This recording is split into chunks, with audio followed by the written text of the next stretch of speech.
batumanga amanya ebitundu byaffe oba People basinziranga who ku could ki? name our places, what were they based on? Basinziranga ku ki? What was the basis? Basinzira ku ki banyabo ne basema? What did they base on? Osobola osanga omuntu ng'alina erinnya, tulina omwami eyo We have a man there. bamuyita mbonaabona. He's called Mbona Abona. Banyabo ne basema omusajja abonye. The man has suffered Ate nga naffe tulaba bwe tuti. before our eyes. Bamuyita mbonaabona. He's called Mbona Abona. Oba maama we yali mutuuma abadde ki? I don't know what her mom Oba was up to, yamuluma ng'amuzaala. or it was through much pain when they Naye were omwana not bamuyita ani? but the child is called Mbonaabona. suffering. Omusajja bamusanga mu miwaatwa gy'amazzi They find the gimutwala. guy in trench, Anywedde omwenge abulako katono kufuuka kirala. drunk, and is about to become something Naawe else. osobola okuba ng'olina erinnya lyo nga lye likufuukidde She ekizibu. could be having a name and it's the problem. Waliwo omukyala eyo There is a woman there. erinnya lye Her name lya sengaawe yafa is dda. from the late aunt. Senga yafa dda. The aunt is Naye already olw'okuba dead. nti alina erinnya But ly'oli, because she has the name of the omuzimu late gwa aunt, sengaawe gumutambulirako the olw'erinnya. spirit of the aunt follows this lady because of her name. Senga yafa yeetuze. The aunt died after struggling. N'ono So ekiseera kituuka ng'awuli ayagala kweggyawo. she feels like taking herself away at times. Nga bw'omunyiiza When you piece her off, awulira ayagala kukola ki? she feels like taking her life, Kweggyawo. struggling her life. Amiina. Amen. Ani alina erinnya nga lya sengaawa? You have a name and it's for your auntie. Njogera ku linnya ly'ekika. I'm talking of a clan name. Naddala banyabo ne baseba amannya g'ekika gano My especially clan names. gatera okubaako ebigatambulirako. Some things follow these names. Oli bw'aba yafa yeetuze weekanga naawe Committed balekwambaza. suicide, you also get the same spirit. Oli bw'aba yafa nga tazadde. Died barren. Nina omuwala muto nasabako naye. I prayed with a young lady. Bwe twali tusaba we nali nsaba When I was praying, nendaba ente I saw a cow ng'eyagala kungira mu mayembe wanted bweti. to knock me. Kino kyekyabaawo. This is what happened. Banyabo ne baseba. Ladies and gentlemen, Nendaba omwoyo gw'obugumba. I saw a spirit of barrenness. Omwana yali wa secondary She was in secondary. nga gwamukutta already. It was holding her already. Ngenda okumubuuza ng'erinnya ly'alina Asking her, and the name she lya has, sengaawe. it is for the late aunt. Ate bano abatera okuba n'ebizibuzibu Those who have problems, baagala okwetumisa amannya. they want to make name names. Mmwe abali wano You who are here, omwana bw'omuzaala when you give birth to a child, tokkiriza sengaawe kumuwa linnya. don't Gwe tolina allow the kumuwa. auntie to give your child a Gwe name. tolina linnya lyosobola kumuwa. Don't you have a name to give to the child? Mukaninde taata amuwa Then erinnya. wait for the father to give the Ajja child. muwa erinnya lya jjajjaawe emabega They will give them a name of the late nga yali grandfather musamize and was a witch. kubanga amazzi gakulukutira gye gaali gakoze eki. Water flows where it has ever flown from. Famire bweba yalina sente If the family had money, ne bukya ku makya sente ne when zigenda. there comes money is nowhere to Olunaku be seen. lukya lumu banyabo And ne there basema comes, ladies ne and gentlemen, musaalibwa omwana omu and bw'ati. someone is being born. Katonda n'abukozesa ng'empenduzo. God uses them as the Sente ne key, zikomawo mu and money famire. comes back in the family. Ab'ekigundi bayitayo ba- Katafali. ab'ekatafaali njagala tutegeere People ebigambo of by'ebyogera. Katafali, understand these words. Amiina. Amen. Ab'e Kampala bagenda mu ggulu n'ab'ekatafaali mujja kugenda mu Kampala ggulu. people will go to heaven, even the Katafali people will go to heaven as well. Yesu waffe wa bonna. Our Jesus is for everyone. Abagagga bajja kugenda n'abaavu bajja Rich kugenda. ones and the poor ones will also make it to Abanene heaven. n'abatono balina The small okugenda. ones, the big ones will all go. Amiina. Amen. So amannya gano kikulu nnyo. Names are so important. Emabegako nina ekitongole kye nali nkolera. I was working with this company recently, organization. Twagenda mu kitundu ekimu. We went into one place Banyabo ne basaba okukola research ku to do kyalo. research on that village. Ng'abantu b'ekyalo bonna And all people from that village, bafaanana ekintu kyekimu. they have one uniform. Nga n'obwana ku kyalo bubebi. Even the babies, little ones, Ng'obutama bwengereredde. their cheeks were ripe. Ng'ekibasibye linnya. The captivity was about the name. Erinnya ly'ekitundu mw'oli. The name of the village that you're in. Kamba buli ekitundu mw'oli kigeraageranye n'ennimiro. Compare it with a garden. Ennimiro ng'erimu amatooke. A garden has banana plantations. Naye amatooke ago But those bananas, nga mwakuliramu sere. there was black. Oba Jack. oyambadde bulungi. Where they dressed Oba well, oyambadde bubi. where they dressed in a different way. Banyabo ne basebo. Ladies and gentlemen, Bw'oyita mu sere agenda when you go kukukwata. through black get on you. waliwo ebitundu nga bw'okigendamu There are some places that you go to, automatically ogenda kufaanana abantu baamu automatically you will be like them. kyokola bw'oba onooshiftinga If you are to shift, olina okusooka okusaba you need to first pray. manyi njogera n'abalokole I'm talking with born agains. bw'oba onookola ekintu kyonna If you are to do sooka something, obuuze mukama first ask God, omwana ono muzadde muwe linnya ki what name could I give to my child? sitaani ajja kugamba judas The esikaliyoti devil will tell you Judah Iscariot. omwana akulenga mu yaaye Grow komando up being a commando. sitaani agaba amannya mukimanyi The ekyo devil gives names. Do you know that? musumba naluusa ekirooto Yes, I had a nga dream. ndaba yesu akka I saw Jesus descending. sitaani yeekwekakweka The devil hides. ebintu bye bayita duplicates Duplicate things bye bisinga okunyirira are so nice looking.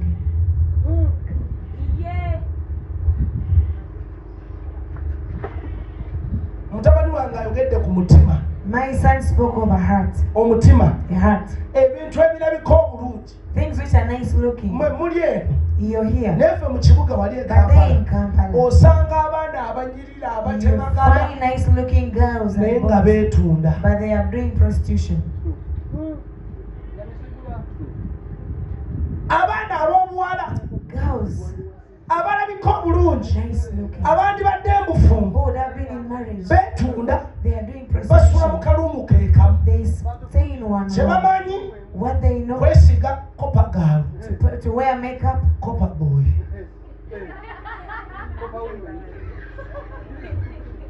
kye bamanyi that is what they know. bamanyi kimu They only know one thing, kwesiiga ki to wear makeup. n'omutunulya mu ndabirwamu ng'alabika You look bulungi at them in the mirror, they looking naye good. ng'omutima But muvumu when the heart is rotten, amiina amen. amiina mukitegeera kyengeza Are you kukola getting it? ng'omutima muvundu The heart is rotten. ng'omutima mubi The heart is bad. kati eggulu lyo liraba bulala Now the heaven sees differently. banyabo ne bassebo Ladies and waliwo gentlemen, ensonga lwaki twaze mu kitundu there ki is as why we came in this place. lwaki katonda ataddemu miliyoni ne miliyoni z'okutikka ebyuma bino bijje mu Why kitundu God put kyaffe in millions of money for us to come into this village. wandibadde okikubira mu You ngalo would have clapped for that, mpozi ng'olina mululu bululu unless you're just greedy. amiina Amen. amiina Amen. tukitegedde banyabo ne basi Are we getting it? abaana baffe ab'obuwala Our abalabika girls obulungi who are bali mu nice looking, maloogi they're in lodges. nina ebbaala emu There is one bar I gye know. nasanga omuwala ng'akolamu I met a lady, she was working tulina bwe there. twateeka olukungaana We bought a conference somewhere. ng'omwana w'abandi yanyirira She was so beautiful. naye nga bw'olaba obuvubuka But obumwebakako when you see guys sleeping around, kyova olaba mbagolokosanga ekkanisa I raise you as a church. kubanga ekkanisa yeggwe For the church is you, ate yenze and it's me. mbagolokosa tusabire abaana abo I wake you to pray for those gwe children. maama omwana mutonde You, mukyoyagala mom, abeere create what you want to be in your child. kubanga omulinako obuvunaanyizibwa You're responsible for 100%. that person. Chikumi bwe kuchini. taata abaana bo basabire Pray for your children as a kyoyagala father. bafuuke What you want them to eggulu become. ligenda The kikola heavens will establish it. bw'otosabira abaana You bo don't pray for your children, bagenda fuuka they emiswaswangule will be something else. nasanga omuwala nga alina pini wano What lady was having a pin in ne her wano nose. alina pini Pins everywhere. ne kuno alina pini And on her cord pin. aleka ne bagidaadi alina pini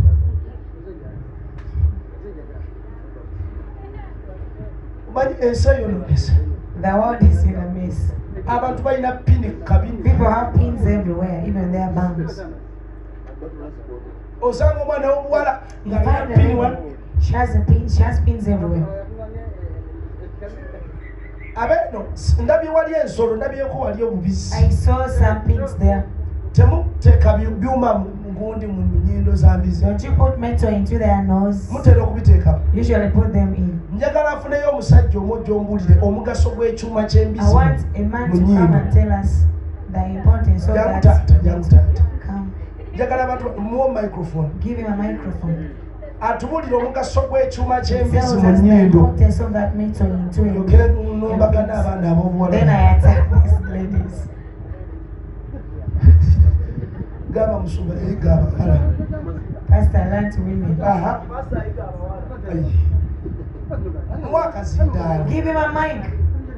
Yangu tata, yangu. Come here.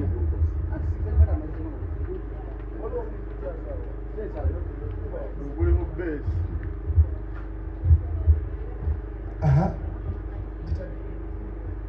Yogerera utata.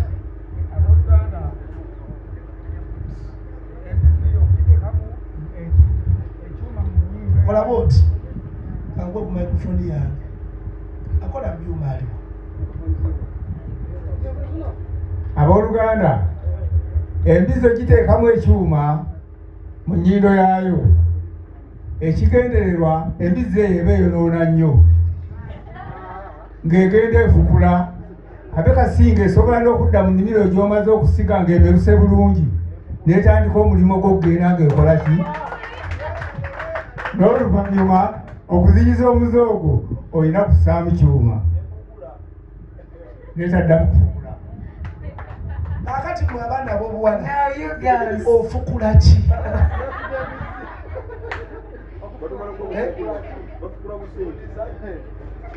Ofukula ki? What type of battalion? Omwana omuwala aweeyinga kilo 2. You have 20 kilos that you weigh. N'amala ava mu nnyumba nga mulina omukolo.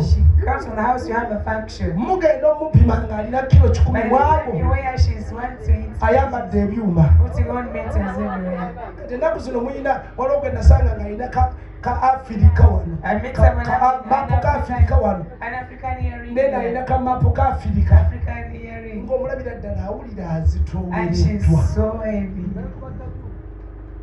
Ebyo byonna bya bwereere. It is all vanity. Bwe bannaakuwasa nja kuwasa sijja wasa pini. If I'm to marry, I won't marry the pin. Wandibadde tukubyako omuliro. It's a clap for that.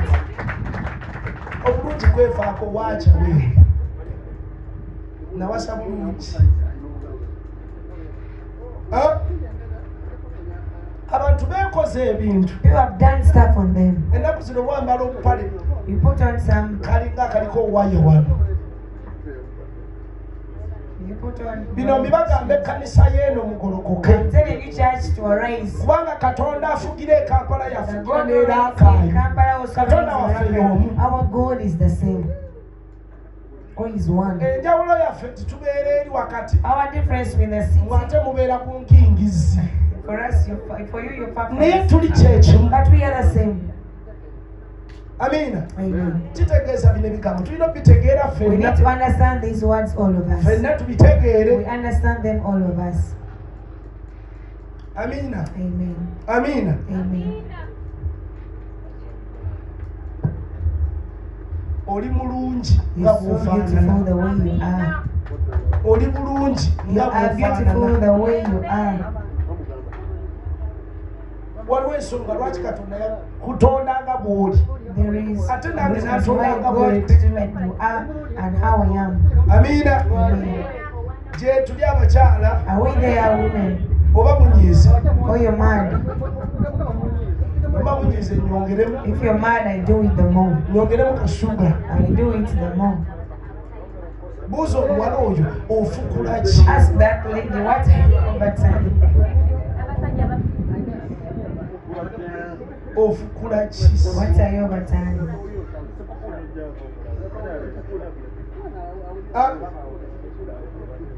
Kugambye osanga omwana omuwala nga azitowa obuzito kira 5.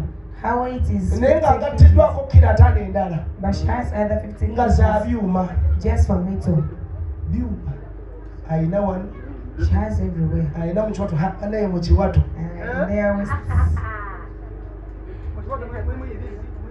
N'ateekamu akagundi akatiiti nga kaliko seen that with it. nga kaliko obumoddoli It obutonotono. has those model aliens. Atambula akuba engoma.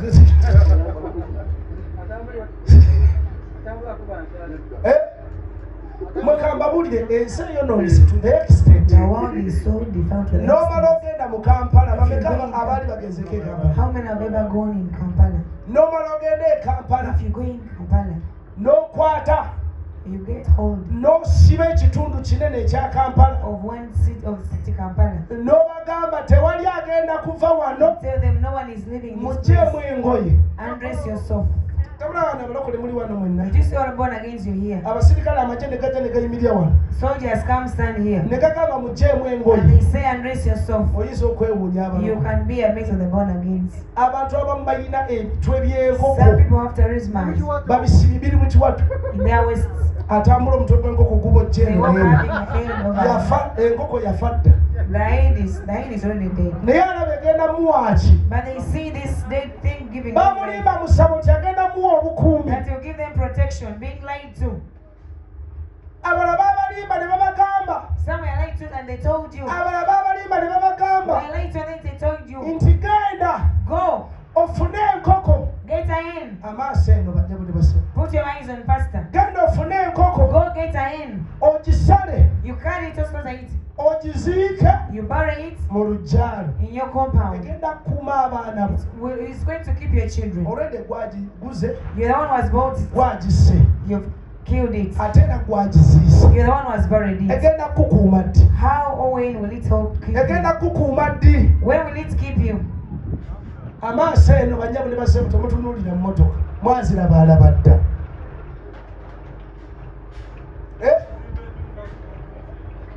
Haleluya, Amen. haleluya. Amen.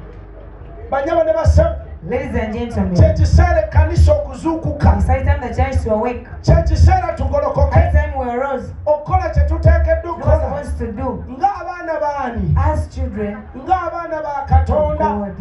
Eggulu ligenda The tubuleesinga heaven is going to bless ne bwe us. liba lya But if kutubuleesinga it's to bless us, tuteekeddwa naffe okuzannya paati we need to yaffe. play our part as well.